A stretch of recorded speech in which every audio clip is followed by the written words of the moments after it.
ప్రభు రాకడా అని చెబుతుంటే ఏది ఎక్కడొచ్చాడు, ఏమైంది, మేము బాగానే ఉన్నాం కదా,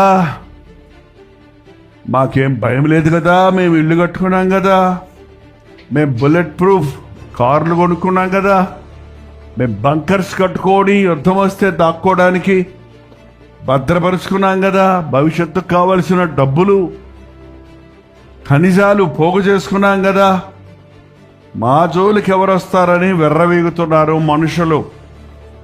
రాజ్యాలు, దేవుని ఎరగని రాజ్యాలు, దేవుని మీద విశ్వాసం లేని రాజ్యాలు తమ బలమును చూసుకొని ఈ లోక సంబంధమైన భద్రతను చేసుకుంటున్నారే కానీ ప్రభువు మాట ఖచ్చితంగా నేను వస్తాను అంటే ఆయన వస్తాడు.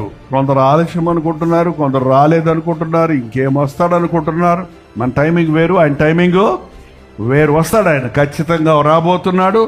రాబోతానికి ముందు జరిగిన రాకడ గుర్తులన్నీ నెరవేరుతున్నాయి. ఎందుకు ఆయన ఆలస్యం చేశాడు అది కూడానంటే, ఏ ఒక్కడు నశించక అందరూ అంతటా మారు మనసు పొందాలని, అందుకే ఆలస్యం చేస్తున్నాడు.